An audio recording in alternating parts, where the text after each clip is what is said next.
1 जनवरी 2026 नए साल पर चुपचाप ये एक गुप्त जड़ अपने घर लेकर के आ जाना, छप्पर फाड़कर होगी धन वर्षा। जी हाँ भक्तों, इस पौधे की जड़ इतनी अधिक चमत्कारी है कि इसे घर लाते ही आपको अपने जीवन के हर कष्टों से तुरंत मुक्ति मिलेगी। साथ ही भक्तों, आपको भगवान शिव के साथ साथ माता लक्ष्मी का भी आशीर्वाद प्राप्त होगा और आपकी हर मनोकामना भगवान शिव के आशीर्वाद से पूरी होगी।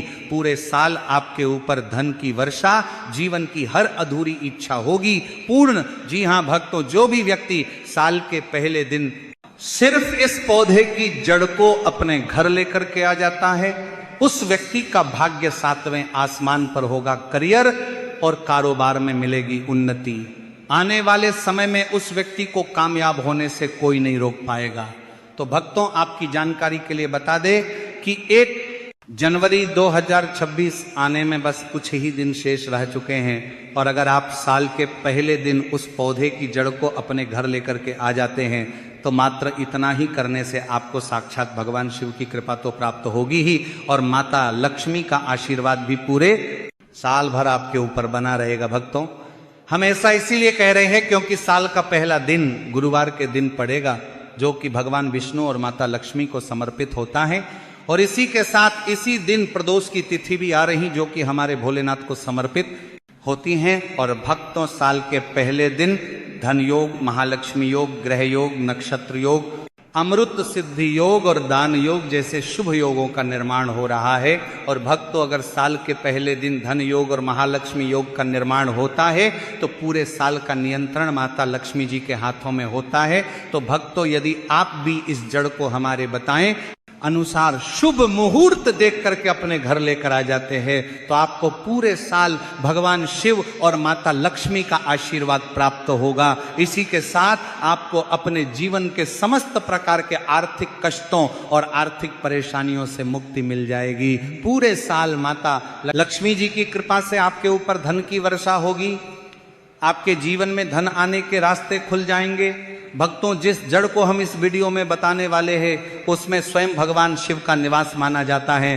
तो चलिए भक्तों, जान लेते हैं कि आखिर आपको ये जड़ नए साल पर किस समय और किस प्रकार से लेकर के आनी है, ताकि आपका जो सोया हुआ भाग्य है वह चमक सके और परिवार में जो भी रोग चल रहे हैं, शारीरिक पीड़ाएं हैं, आपकी जो मनोकामना है जो लंबे समय से परिपूर्ण नहीं हो पा रही है, आपके जीवन में दुख और परेशानियां बहुत ही अधिक बनी हुई है, तो भक्तों यह वीडियो आपके लिए बहुत ही चमत्कारिक होने वाला है और आपके भाग्य की रेखाएं इसके माध्यम से चमक जाएंगी। देखिए दोस्तों, यदि आपने पशुपति व्रत कर लिए हैं, आपने सभी प्रकार के उपाय कर लिए हैं, लेकिन आपको मनचाहा विवाह नहीं हो पा रहा है, पुत्र प्राप्ति नहीं हो पा रही है, साथ ही साथ आपके ऐसे कई प्रकार के कार्य जो अभी तक परिपूर्ण नहीं हो पाए हैं, तो ये सभी कार्य इस एक कार्य से परिपूर्ण होने वाले हैं। तो भक्तों, उस चमत्कारी जड़ के बारे में जानने से पहले सभी शिव भक्त कमेंट में श्री शिवाय नमस्तुभ्यम या फिर हर हर महादेव अवश्य लिखिए। आपकी जो समस्त इच्छा है, समस्त मनोकामना है, उसे हमारे महादेव साक्षात परिपूर्ण करने वाले हैं। और साथ ही चैनल पर नए हैं तो चैनल को सब्सक्राइब भी जरूर करें। तो भक्तों, देर ना करते हुए हम उस जड़ की बात कर लेते हैं, जैसे कि इस जड़ की सबसे अधिक महत्वता बताई गई है। देखिए, यदि इस जड़ को आप इस नए साल पर अपने घर लाकर अच्छी तरह से धोकर स्थापित करके और पूरे साल महादेव की पूजा के लिए काम में लेते हैं तो आपके जो भाग्य हैं वह चमक जाते हैं।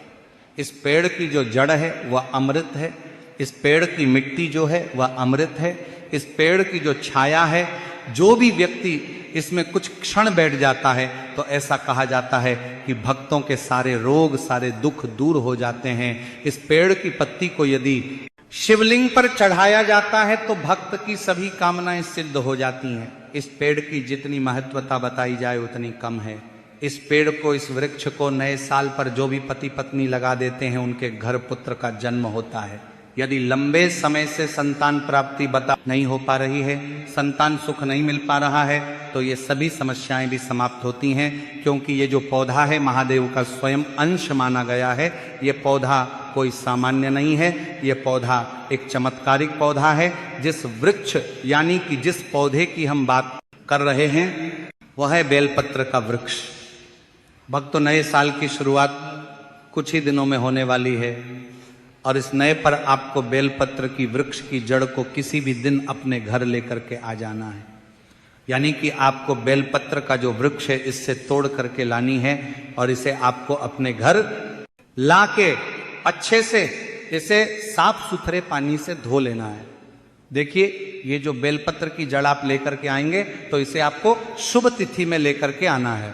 तो भक्तों, बेलपत्र की जड़ को लेकर के आने से पहले आपको बेलपत्र की पत्तियों को तोड़ने और इस जड़ को लाने से जुड़े कुछ नियम भी जान लेना चाहिए। तो भक्तों, सबसे पहले तो बेलपत्र की जो जड़ है इसे आपको सोमवार के दिन बिल्कुल भी लेकर के नहीं आना है, क्योंकि सोमवार के दिन बेलपत्र की पत्तियां तोड़ना, बेलपत्र की छाल तोड़ना अच्छा नहीं माना जाता है। साथ ही साथ पूर्णिमा की जो तिथि है इस पर भी आप बेलपत्र की पत्ती या फिर जड़ तोड़ करके नहीं ला सकते हैं, इस बात का भी आपको ध्यान रखना है। साथ ही साथ अमावस्या की जो तिथि है इसमें आप रात्रि के समय या फिर शाम के समय बेलपत्र की पत्ती या फिर जड़ तोड़ करके नहीं ला सकते हैं। इसके अलावा आप अन्य कोई भी दिन हो, चाहे वो मंगलवार का दिन हो, बुधवार का दिन हो, गुरुवार का दिन हो, शुक्रवार का दिन हो, शनिवार का दिन हो, रविवार का दिन हो, किसी भी प्रकार का दिन हो, उस दिन आप बेलपत्र की पत्ती और बेलपत्र की जड़ लेकर के आ सकते हैं। बस आपको सोमवार, मासिक, शिवरात्रि, प्रदोष, अमावस्या, पूर्णिमा, इन तिथियों पर बेलपत्र की वृक्ष की पत्ती या फिर जड़ लेकर के नहीं आना चाहिए। तो देखिए, सबसे पहले तो आपको बेलपत्र की जड़ अपने घर लेकर के आ जानी है। अब भक्तों ध्यान दीजिए कि 1 जनवरी 2026 को है प्रदोष की तिथि, तो इस दिन न तो हम बेलपत्र की पत्तियां तोड़ सकते हैं और नहीं हम बेलपत्र की जड़ को लेकर के अपने घर आ सकते हैं।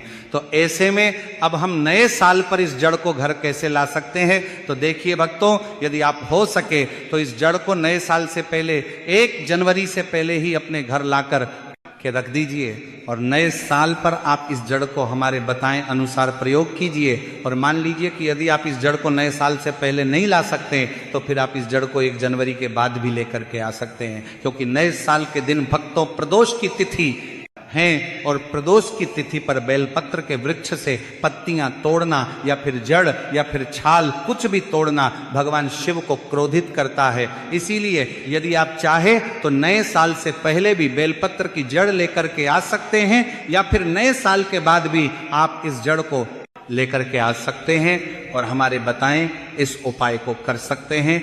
तो भक्तों, सबसे पहले तो आपको बेलपत्र के वृक्ष की जड़ को अपने घर लेकर के आना है और आपको इसे अच्छे से साफ सुथरा करके शिव मंत्रों का वंदन करना है।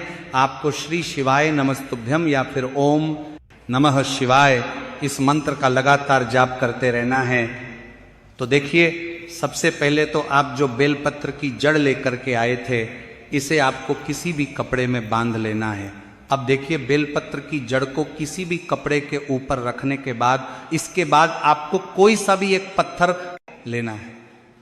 आपको मात्र एक छोटा सा पत्थर लेना है और जो आपने पत्थर लिया है उस पर आपको गंगा जल या फिर किसी भी प्रकार का शुद्ध जल थोड़ा सा डाल देना है और जो आपके पास बेलपत्र की जड़ थी, बेलपत्र के वृक्ष की जड़ थी, उसे आपको इस पत्थर के ऊपर घिसना है। यानी कि आपको बेलपत्र के वृक्ष की जड़ अपने घर लेकर के आनी है। इसके बाद आपको किसी भी प्रकार का पत्थर लेकर के उस पर आपको गंगा जल या फिर किसी भी प्रकार का अन्य जल छिड़क करके इस पर ही आपको जो आप बेलपत्र के वृक्ष की जल लेकर के आए हैं उसे घिस के चंदन के रूप में तैयार करना है। अब आपको ये जो चंदन है इसे आपको या तो 1 जनवरी 2026 नए साल और प्रदोष के महासंयोग में यदि आप इस जड़ को नए साल से पहले ही ला चुके हैं तो आपको ये जड़ से बना चंदन 1 जनवरी 2026 को लेकर के पहुंचना है भगवान शिव के मंदिर में। या फिर यदि आप ये जड़ 1 जनवरी से पहले नहीं ला सके तो आपको ये जड़ नए साल में किसी भी दिन लेकर के आना है और इस जड़ से चंदन तैयार करके इसे आपको भगवान शिव के प्रिय दिन सोमवार या फिर भगवान शिव जी की किसी भी प्रिय तिथि पर लेकर के पहुंच जाना है भगवान शिव के मंदिर में। और शिवलिंग पर आपको इस चंदन से या तो त्रिपुंड का निर्माण करना है, या फिर इसी चंदन से आपको शिवलिंग पर ओम का निर्माण करना है, या फिर जो भी व्यक्ति शिवलिंग पर भगवान शिव की आंखों को उभार देता है इस चंदन से, तो उसका जो बुरे से बुरा समय है वह सभी अच्छे समय में बदल जाता है। कहा जाता है कि महादेव उसे दर्शन देते हैं, गले लगाते हैं और उसके मन की जो कामना है उसे सिद्ध कर देते हैं। तो आपको बेलपत्र की वृक्ष की जड़ लेकर के आनी है और इसका चंदन बना करके आपको भगवान शिव की शिवलिंग पर इसे लेपित करना है। तो इस प्रकार से आपको पहला उपाय करना है बेलपत्र के वृक्ष की जड़ के चंदन से। अब दूसरा कार्य आपको यह करना है कि आप सभी को विशेष तौर पर बेलपत्र वृक्ष की जो चंदन है, अगर उसे आप शिवलिंग पर चढ़ाते हैं नए साल पर या किसी भी सप्ताह के किसी भी विशेष दिन पर, और ये जो शिवलिंग पर चढ़ाया हुआ चंदन है इसे आप पुनः थोड़ी सी मात्रा में अपनी हथेली में लेकर के इसे ग्रहण कर लेते हैं, यानी कि इस चंदन को प्रसाद स्वरूप भी आप ग्रहण कर लेते हैं, तो ऐसी मान्यता है कि आपके शरीर के जो भी रोग हैं, संकट है, कष्ट हैं, वह सभी दूर होने लगेंगे।